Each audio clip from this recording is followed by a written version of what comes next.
বিরোধী দলে থেকেও বাংলাদেশের রাজনীতির ইতিহাসে সবচেয়ে বড় চমক, শ্রেষ্ঠ চমক নিয়ে আসছে জামাত ইসলামী। হ্যাঁ, জামাত ক্ষমতায় আসতে পারেনি, আল্লাহ হয়তো কবুল করেনি, দুর্বলতা ছিল, এর মধ্যেই কল্যাণ। কিন্তু জামাত এমনভাবে ক্ষমতায় আসবে, জামাতের আমির হয়ে উঠবেন এরদোগান।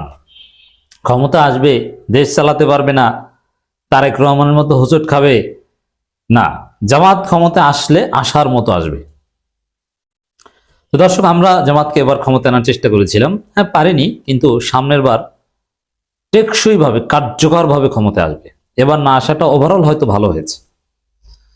তো জামাত নির্বাচনের পরের দিন থেকে পরবর্তী নির্বাচনের প্রস্তুতি শুরু করে দিয়েছে, দ্যাট ইজ সিগনিফিক্যান্ট।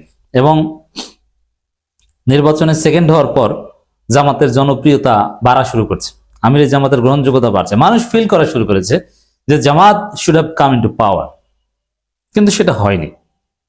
এখন জামাত যেটা করছে দেখেন, জামাত ঘোষণা দিয়েছে আনঅফিসিয়ালি, অফিসিয়াল ঘোষণা আপনারা পাবেন, এনসিপি ঘোষণা দিয়েছে যে শ্যাডো ক্যাবিনেট গঠন করা হবে, ছায়া মন্ত্রিসভা গঠন করা হবে, শ্যাডো মিনিস্ট্রি। শ্যাডো ক্যাবিনেট কি, এটা দ্বারা কি হয়, এটা নিয়ে আলোচনা করব। দর্শক, শ্যাডো ক্যাবিনেট আপনি দেখবেন ওয়েস্টমিনস্টার স্টাইল ডেমোক্রেসিতে সাধারণত আছে, বিশেষ করে ব্রিটেনে আছে, এবং অস্ট্রেলিয়া কিংবা কানাডা আরো বেশ কিছু দেশে আছে। এই শ্যাডো ক্যাবিনেট রাজনীতির গতিধারা পাল্টে দেয়। এই শ্যাডো ক্যাবিনেট বিরোধী দলকে খুব সহজে জনগণের কাছে গ্রহণযোগ্য করে এবং ক্ষমতায় নিয়ে যায়। এমনকি এই শ্যাডো ক্যাবিনেটের ফলে সরকার মেয়াদ পূরণ করার আগেই বিরোধী দলের কাছে ক্ষমতা দিতে বাধ্য হয়, নির্বাচন দিয়ে বা নানানভাবে। সরকার ভুল ত্রুটি করতে পারে না। এক কথা যদি বলি, শ্যাডো ক্যাবিনেট তারেক জিয়া সরকারকে ঘাট ধরে সঠিক পথে রাখবে। উল্টো পাল্টা করলে দেশ চালাতেই পারবে না। এতে সবার লাভ, দেশের জনগণ উপকৃত হবে, কারণ উল্টো পাল্টা করতে পারবে না, ভুল পলিসি নিতে পারবে না, কারণ সাথে সাথে পাল্টা পলিসি সামনে আসবে, এবং বিরোধী দলের উপর দমন পীড়ন করতে পারবে না, তাহলে দেশই চালাতে পারবে না।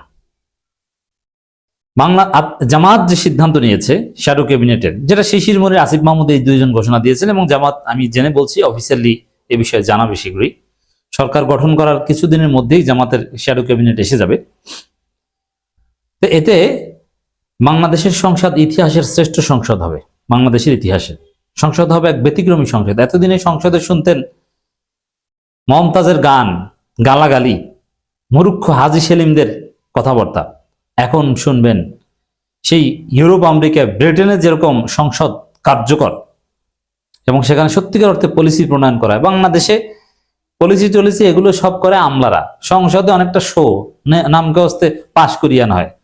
অধিকাংশ সংসদ সদস্য তার কাজ কি এটাই জানেন না, সে কিসের আইন প্রণয়ন করবেন। কিন্তু না, এবার সংসদ সদস্যরা পড়াশোনা করতে বাধ্য হবেন।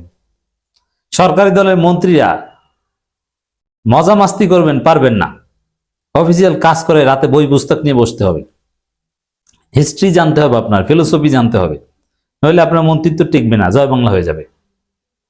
তো বাংলাদেশ সত্যিকার অর্থেই জামাতের এই সিদ্ধান্তের কারণেই ইউরোপ, আমেরিকার একটা, বিশেষ করে ব্রিটেনের একটা ফিলিংস আমরা হয়তো বা এই সংসদ থেকে পাবো। আর বিএনপির যে সন্ত্রাস আপনারা দেখতে পাচ্ছেন, ওটা বিএনপি সরকারকে ঘাট ধরে এই সন্ত্রাসের বিরুদ্ধে ব্যবস্থা নিতে বাধ্য করা হবে।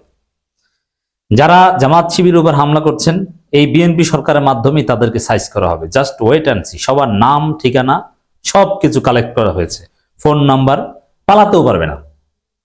এই বিএনপি সরকার ব্যবস্থা নিবে তোমাদের বিরুদ্ধে। তো দর্শক, শ্যাডো ক্যাবিনেটটা কি? ছায়া মন্ত্রিসভা।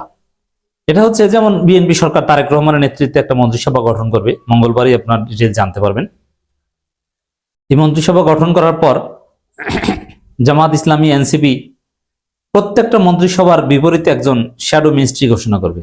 বিএনপি যদি 40 জন বা 45 জন মন্ত্রী ঘোষণা করে, তার বিপরীতে 45 জন মন্ত্রী থাকবে জামাতের, এনসিপির। তাদের কাজ কি হবে? এবং এই মন্ত্রীরা, এরা কিন্তু আসলে সরকারি কোনো সুযোগ সুবিধা পাবে বিষয়টা এরকম নয়। তারা যে আলাদা গাড়ি টাড়ি প্রোটোকল পাবে মিনিস্ট্রি, এরকম নয়। তারা জাস্ট বিরোধী দলীয় এমপি। কিন্তু মন্ত্রণালয়ে যেমন স্বরাষ্ট্র মন্ত্র একজন মন্ত্রী থাকবে, সাপোজ আলতাফ হোসেন চৌধুরী, এরকম একজন বিরোধী দলীয় শ্যাডো মন্ত্রী থাকবে। এখন এই স্বরাষ্ট্র মন্ত্রণালয়ের উল্টোপাল্টা কোনো সিদ্ধান্ত নিলে বা যে কোনো পলিসি, সেটা ঠিক না বেঠিক, এর বিপরীত পলিসি তুলে ধরবে শ্যাডো মন্ত্রী এবং সেটা জাতিকে জানিয়ে দেবে। শিক্ষা মন্ত্রণালয় কিছু একটা করলো, ওইটার বিপরীত সঠিক পলিসি কি, ভুল কোন জায়গায়, এটা শ্যাডো মন্ত্রী তুলে ধরবে। এতে সরকার সঠিক পথে চলতে বাধ্য থাকবে, সংসদ প্রাণবন্ত হবে, সব সময় সরকারি দল দৌড়ের উপর থাকবে, ভুলভাল কিছু করতে পারবে না। কারণ একদম অল্টারনেটিভ কমপ্লিট, সরকার যেরকম একটা কমপ্লিট সিদ্ধান্ত নেবে ওইরকম একটা অল্টারনেটিভ কমপ্লিট সিদ্ধান্ত দেওয়া হবে যদি সেটা সঠিক না হয়, পলিসি ভিত্তিক। এর মানে রাজনীতি সংসদ হবে পলিসির খেলা। আর এতদিন আমরা সংসদকে দেখতাম গালাগালি এবং প্রতিপক্ষের চরিত্র হননের খেলা। সংসদে একে অপরকে রাজাকার বলে গালি দিত, অমুক্তম, এইসব হাবিজাবি চলতো। অথচ সংসদ হচ্ছে আইন প্রণয়নের জায়গা, মানুষের স্বার্থে আইন প্রণয়ন করবে। না, এখন এটা করতে হবে, এই শ্যাডো ক্যাবিনেট সেটা বাধ্য করবে, নইলে আপনার মন্ত্রিত্ব আপনি চালাতে পারবেন না, তো জনগণ আপনাকে ধৈর্য বলবে। একই সাথে এটা হচ্ছে রাষ্ট্রের জন্য উপকারিতা যেটা বললাম, আর শ্যাডো ক্যাবিনেটের পর উপকারিতা বিরোধী দলের জন্য। কারণ এই যে অনেক প্রশ্ন যে জামাত কি ক্ষমতায় গেলে দেশ চালাতে পারবে, তাদের পলিসিটা কি আসলে, এটা দেখাতে জামাতের কষ্ট হয়েছে। জামাত অনেক চেষ্টা করেছে কিন্তু খুব সহজে দেখানো যায়নি। কিন্তু এখন জাতীয়ভাবে সরকারি প্রচার মাধ্যমে জামাত কি, কেমন, তাদের পলিসি কি, এটা জাতি দেখবে এই শ্যাডো মিনিস্ট্রির মাধ্যমে। সংসদ থেকে মানুষ দেখবে যে আগামী নির্বাচনে জামাত কি করবে, জামাত কিভাবে দেশ চালাতে পারবে। জামাত একটা পলিসি সাবমিট করেছে, আমরা অনেক কষ্ট করে কিছু প্রচারণা করেছি, কিন্তু সব মানুষের কাছে কিন্তু যায়নি। কিন্তু এখন সংসদে রাষ্ট্রীয় প্রচার মাধ্যমে, সব গণমাধ্যমের মাধ্যমে জামাত কি করতে পারবে কি পারবে না, যোগ্যতা কি, এটা জাতি দেখবে। প্রশ্ন করা হয়েছিল ফাহাম আব্দুল সালামের পক্ষ থেকে, জামাত ক্ষমতা আসলে অর্থমন্ত্রী কি হবে। জামাত বিকল্প অনেক কিছু দেখিয়েছে, কিন্তু সেটা ছিল এক ধরনের আনঅফিসিয়াল প্রচারণা। এখন অফিসিয়ালি দেখবেন বিএনপি সরকারের অর্থমন্ত্রীর বিপরীতে জামাত সরকারের অর্থমন্ত্রী কি বাজেট দেয় এবং কে, আপনারা এটা দেখবেন। এর মানে এটা এক ধরনের নির্বাচনী প্রচারণা বিরোধী দলের, তাদের যোগ্যতা জাতি দেখবে, ইমপ্রেসড হবে। আর ক্ষমতায় থেকে মন্ত্রীরা ভুল ত্রুটি করবে, এটা স্বাভাবিক এবং তাদের জন্য সঠিক করা কঠিন, কিন্তু এবং সেটা বাস্তবায়ন করতে হয়। কিন্তু যারা শ্যাডো মিনিস্ট্রি, তারা জাস্ট পলিসিটা উপস্থাপন করবে, তাদের চ্যালেঞ্জ কম, মানুষ খুব সহজে তাদের প্রতি ইমপ্রেসড হবে। এবং এই শ্যাডো মিনিস্ট্রির রিফিউটের কারণে অনেক সময় অরিজিনাল মিনিস্ট্রি তারা সিদ্ধান্ত পরিবর্তন করতে বাধ্য হবে। এইভাবে চলবে। এবং এই ছায়া মন্ত্রীরা এটা মনে করেন যে একটা দল ক্ষমতায় আসলে হানিমুন পিরিয়ড, ভুল ত্রুটি করে সংশোধন হয়, অনেক কিছু। কিন্তু জামাতে 5 বছর প্র্যাকটিস করবে দেশ চালানোর, যার ফলে ক্ষমতা আসলে নিখুঁতভাবে দেশ চালাতে পারবে। এই জন্যই আমি বলেছি যে জামাতের পক্ষ থেকে যিনি প্রধানমন্ত্রী হবেন তিনি হবেন টেকসই, নাম কস্ত প্রধানমন্ত্রী না।